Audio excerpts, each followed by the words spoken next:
시청자 여러분 안녕하십니까? 윈TV 미주뉴스입니다. 연방 이민당국은 친팔레스타인 견해를 표명한 유학생들을 상대로 2주 동안 300명 이상의 유학생 비자를 취소했다고 밝혔습니다. 김승재 기자의 보도입니다. 마크 루비오 미 국무장관이 이미 300개 이상의 비자가 취소됐다고 밝혔습니다. 국무장관은 27일 가이아나에서 열린 기자회견에서 트럼프 행정부가 대대적인 이민 단속을 추진함에 따라 국무부가 이 같은 조치를 취했다고 말했습니다. 연방 이민 당국은 대학 캠퍼스로 눈을 돌려 친팔레스타인 견해를 표명한 사람들을 표적으로 삼고 있는 것으로 나타났습니다. 이를 비판한 사람들은 이는 수정헌법 제1조를 위반하는 것이며 언론의 자유를 억압하고 있다고 주장하고 있습니다. 루비오 장관은 기자회견에서 우리는 매일 이 일을 한다며 이런 미치광이들을 발견할 때마다 비자를 박탈하고 있으며 현재로서는 300명이 넘을 수도 있다고 덧붙였습니다. 루메이사 오즈터크라는 이름의 터프츠 대학교 박사 과정 중인 학생은 이번 주 초 국토안보부에 의해 루이지애나 구금시설로 이송됐습니다. 제복을 입지 않은 요원들에게 체포되는 모습이 동영상에 찍히기도 했습니다. 오즈터크의 친구들과 동료들은 그가 대학에서 열린 친팔레스타인 시위에 깊이 관여하지 않았다고 AP통신에 말했습니다. 일부 보도에서는 오즈터크가 2024년 3월 학생신문에 공동 집필한 기고문에서 친팔레스타인 운동에 대한 학교의 대응에 반대했다고 전했습니다. 오즈터크의 구금은 영주권을 가지고 있는 컬럼비아 대학교 졸업생 마흐무드 칼릴과 조지타운 대학교 대학원생 바다르 칸 수리의 구금에 이은 것이라고 악시오스는 전했습니다. 윈TV 뉴스 김승재입니다. 베가스의 테슬라 수리센터에서 발생한 테슬라 자동차 방화 사건의 용의자 폴현 김 씨가 체포됐습니다. 보도에 전성구 기자입니다. 라스베가스의 테슬라 수리센터에서 발생한 방화 공격과 관련해 폴현 김이 경찰에 체포되었으며 연방검찰도 기소를 준비 중입니다. 김 씨는 한국계 미국인으로 네바다주 라스베가스에 거주하며 과거에도 반기업 활동과 정치적 시위에 참여한 이력이 있는 것으로 알려졌습니다. 경찰 조사에 따르면 그는 사회주의 및 반자본주의 성향의 단체들과 연관이 있으며 SNS를 통해 테슬라와 일론 머스크에 대한 강한 반감을 드러낸 바 있습니다. 범행은 지난 18일 밤 발생했습니다. 그는 검은 현대 엘란트라를 타고 테슬라 수리센터 인근에 도착한 뒤 얼굴을 가리고 검은 옷과 장갑을 착용한 채 건물로 접근했습니다. 그는 감시 카메라를 소총으로 파손한 후 화염병을 던져 주차된 차량 최소 5대를 불태운 것으로 밝혀졌습니다. 건물 정문에는 저항이라는 문구가 스프레이로 쓰여 있었으며 차량 내부에는 점화되지 않은 화염병이 발견됐습니다. 경찰은 현장에서 채취한 DNA 샘플이 김과 일치한다고 밝혔습니다. 이후 그의 자택과 차량을 수색한 결과 소총, 산탄총, 권총 등 다양한 총기와 탄약이 발견되었으며 김 씨가 사용한 것으로 보이는 반기업 및 정치적 선언문도 확보되었습니다. 최근 테슬라 시설을 겨냥한 공격이 증가하는 가운데 FBI와 연방 주류, 담배, 화기 단속국은 이에 대응하기 위해 태스크포스를 구성했습니다. FBI 라스베가스 지부장 스펜서 에반스는 개인 재산을 방화하고 지역 사회를 위협하는 행위는 어떠한 명분으로도 정당화될 수 없다며 김이 장기 징역형을 받을 가능성이 높다고 강조했습니다. 윈TV 뉴스 전성구입니다. 트럼프 2기 정부의 대량 감원 여파로 연방사회보장국의 서비스가 원활하지 못해 많은 이용자들이 불편을 겪고 있습니다. 김승재 기자가 보도합니다. 트럼프 2기 정부의 대규모 감원 여파로 연방사회보장국의 서비스가 심각한 혼란을 겪고 있습니다. 웹사이트 접속 장애, 전화 대기 시간 급증, 지역 사무소 방문 대기 행렬 등으로 인해 은퇴자, 소셜카드 신청자, 메디케어 가입 대상자들이 큰 불편을 겪고 있습니다. 최근 사회보장국 웹사이트는 접속량 증가로 4차례 이상 다운됐으며 전화 문의가 폭주하면서 대기 시간이 3시간에서 5시간에 달하는 사례도 속출하고 있습니다. 지역 사무실 역시 인력 부족으로 처리 지연이 발생하며 방문자들은 장시간 기다려야 하는 상황이 이어지고 있습니다. 이러한 혼란 속에서 사회보장국은 26일 신원 확인 절차 강화를 2주 연기하고 적용 대상을 일부 축소한다고 발표했습니다.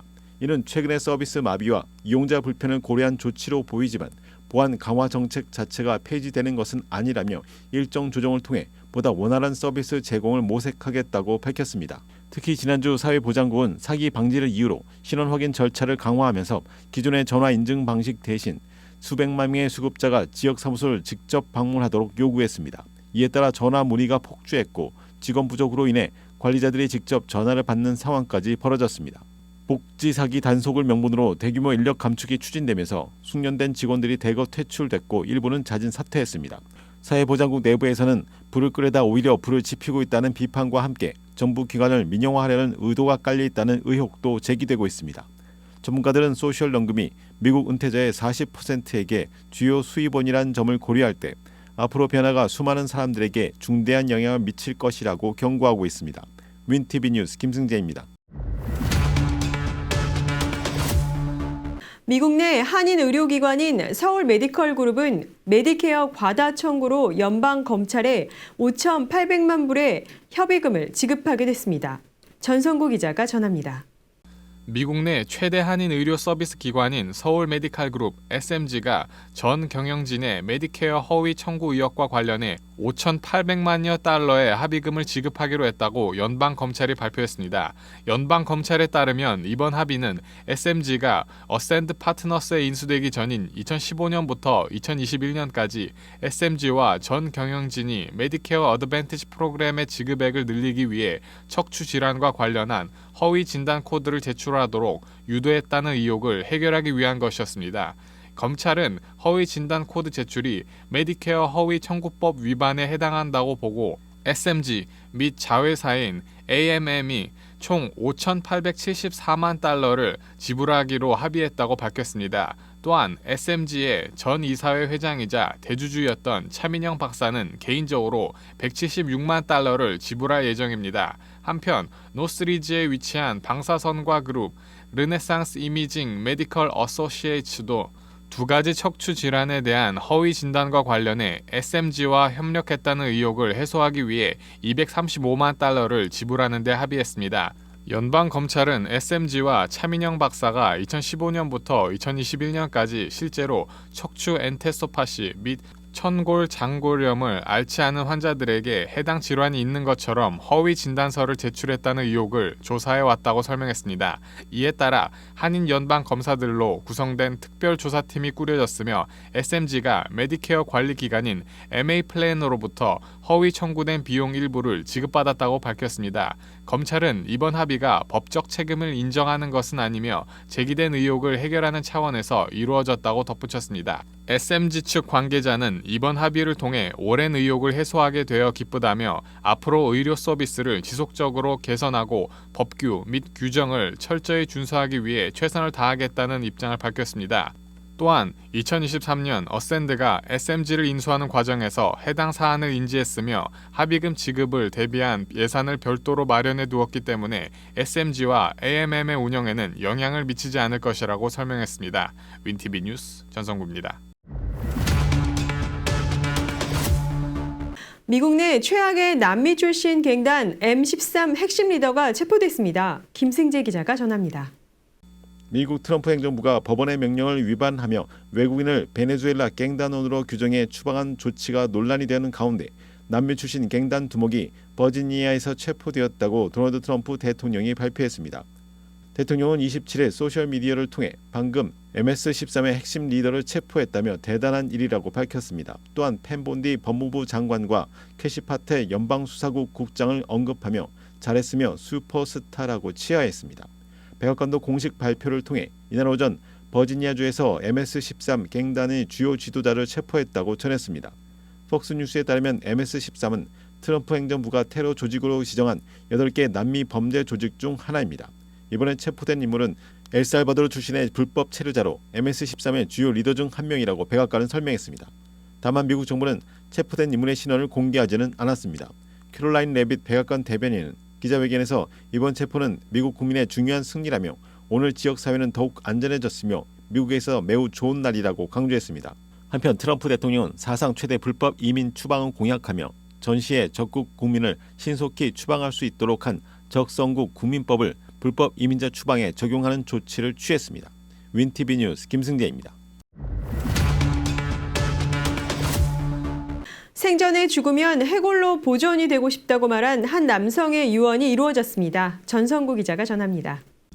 뉴욕타임스 칼럼니스트였던 크리스토퍼 그레이는 생전에 한 가지 독특한 소원을 남겼습니다. 자신이 죽으면 해골이 되기를 원했던 것입니다. 그의 가족은 이 소원을 이루기 위해 여러 기관에 문의했으나 거절당했습니다. 대학의 신체 기증 프로그램조차 뼈를 돌려줄 수 없다고 했습니다. 그러던 중 스미소니언 박물관과 테네시 대학교의 신체 기증 프로그램을 연결하는 방법을 찾아냈습니다. 사망 48시간 만에 모든 절차를 마친 가족은 완성된 해골을 그의 모교인 뉴햄프셔의 고등학교로 옮기기 위해 400마일의 여정을 떠났습니다. 올리비아 콘라스는 이 특별한 순간을 기록하기 위해 사진 작가이자 숙모인 에린 콘라스를 동행자로 선택했습니다. 이 과정은 10일간의 여행과 단편 다큐멘터리 My Dead Dad로 남겨졌습니다. 처음엔 기묘하고 불쾌하다는 반응도 있었지만 결국 이는 삶과 사랑을 담은 이야기였습니다. 윈티비 뉴스 전성구입니다. 자신의 부모를 살해한 10대 자녀가 기소됐습니다. 위스콘신 자택에서 부모를 살해한 10대 자녀가 기소됐습니다. 지난달 부모의 시신이 집 안에서 발견됐기 때문입니다. 17살의 니키타 카스프는 자동차를 허가 없이 운전하고 재물을 절도하는 등의 중범죄로 이미 기소된 상태였습니다. 웰페어 점검을 위한 직원들의 방문에 의해 결국 집안에 놓아둔 부모의 시신이 발견됨에 따라 이 자녀는 1급 살인 및 시신 은닉죄로 재차 기소됐습니다. 여기에 1만 달러치 이상의 재물을 훔치고 현금 인출을 위해 신분증을 위조한 혐의도 받고 있다고 위스콘신 워키샤 카운티 보안관실은 밝혔습니다. 로컬 뉴스입니다. 4월 1일부터 운전자분들 과속에 조심하셔야겠습니다. 16군데 과속 방지 자동 카메라가 설치됩니다. 내주부터 시카고 일원 16군데의 과속 방지를 위한 자동 감시 카메라가 설치됩니다. 과속을 방지하기 위한 카메라는 주로 학교 근처나 공원 인근에 설치될 예정입니다. 4월 1일부터 시행되며 첫 번째 과속 위반자는 경고 티켓을 발부받게 됩니다. 브랜든 존슨 시카고 시장은 이 카메라 설치는 무엇보다 아동들을 보호하기 위함이라고 밝혔습니다. 주요 카메라 설치 지역은 로욜라 파크, 체이스 파크, 레이크뷰 고등학교, 링컨 파크, 스키너 파크, 센카 파크, 트럼블 파크, 위네맥 파크, 로렌즈 브레타노 초등학교, 그리고 존 G 가비 초등학교 등입니다. 뉴스를 마칩니다. 시청해주신 여러분 고맙습니다.